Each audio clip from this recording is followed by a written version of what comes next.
Okay, people, you know what day it is. Today is day 17. Day 17. We are cooking. We are moving right along. Today's day 17. Keep it coming. Stay faithful. Stay strong. Do what you can. If you can't fly, then walk. If you can't walk, then crawl. If you can't crawl, then breathe.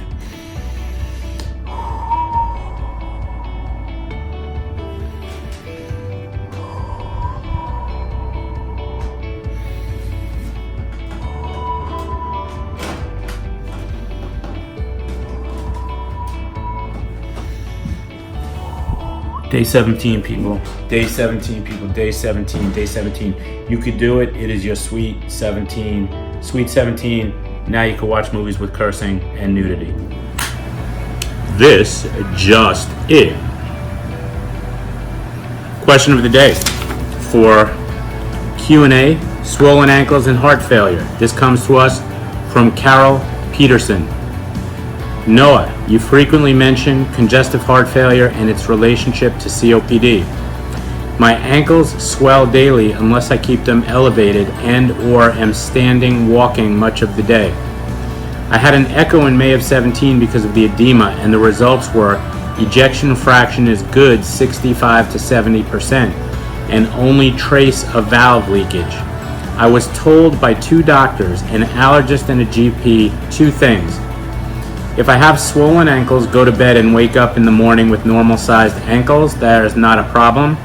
If you have swollen ankles, go to bed and wake up in the morning with normal-sized ankles. There's not a problem. B, if I notice my ankles swelling when I'm sitting at my desk, and if I get up and walk around and there seems to be less edema, not completely back to normal, there's no problem. He also suggested athletic compression socks. They didn't help. Does that make sense? You were told by two doctors two things. Number one, if you have swollen ankles, go to bed and wake up in the morning with normal-sized ankles. There's not a problem. That, to me, is not necessarily true. Here's why. Fluid is always going to go with gravity. So if I hold this like this, all the fluid's at the bottom. That's like you standing. If you go to bed and you go like this, all the fluid's going to go to the top. So it's going to leave your legs, right? And then it's going to take some time to sort of seep back in over the course of the day. So I've never heard that as sort of a criteria for knowing if it's okay that you have edema. The other thing is, let's say for argument's sake, you actually are concerned about congestive heart failure. Lying down in bed is actually going to increase the workload on your left ventricle.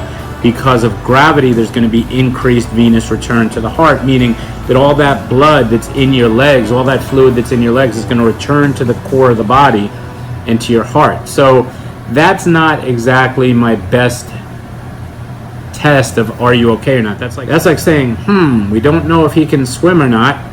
Let's throw him in the water. Trial by fire. Okay, so, and I've never heard anybody.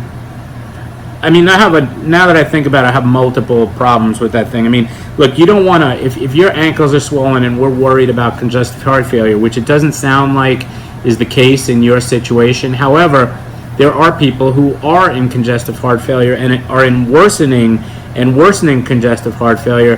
And in my opinion, going to bed, raising the legs up, increasing venous return, that could send them further into heart failure. So that wouldn't be my personal test.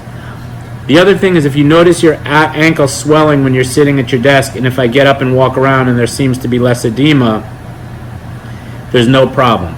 Okay, so let's start with this fact. You have edema in your legs, right? So you have fluid in your lower extremities.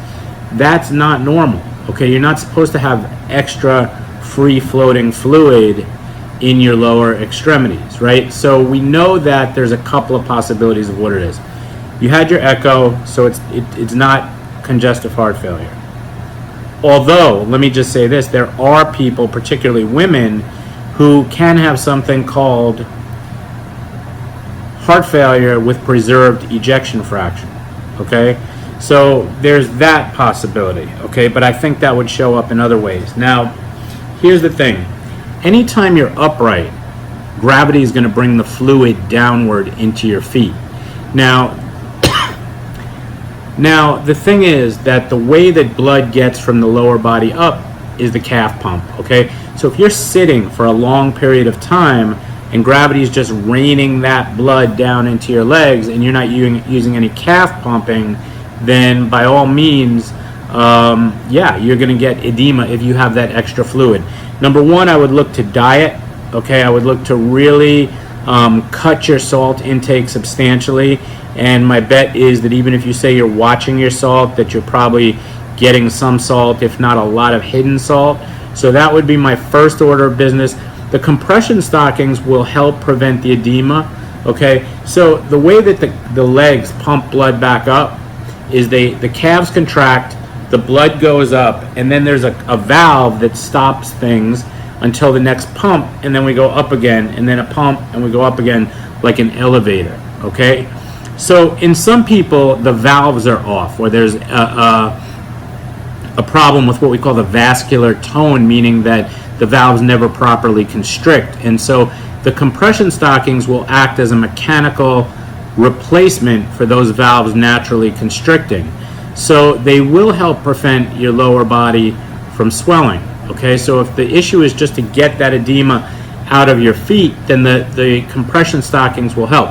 Now, I like to use compression stockings for people who particularly drop their blood pressures, because then we have a similar situation where the stocking is going to act as a compression to help, take the place of the normal valves. But the thing is, then you will just have the accumulation above the stockings. So again, my question is, why are you retaining so much fluid?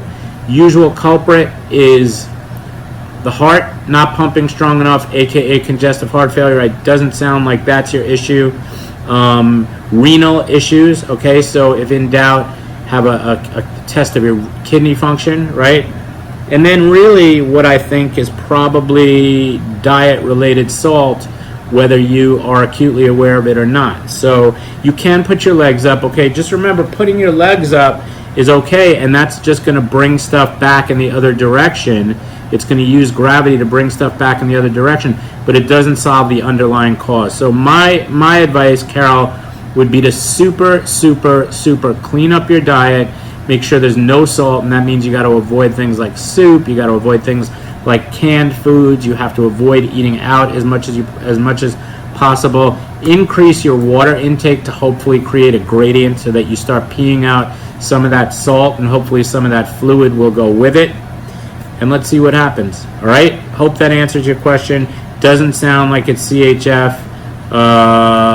That's it. Have a great day, everybody. Today is day number 17. Bye now.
Is gonna be quaking.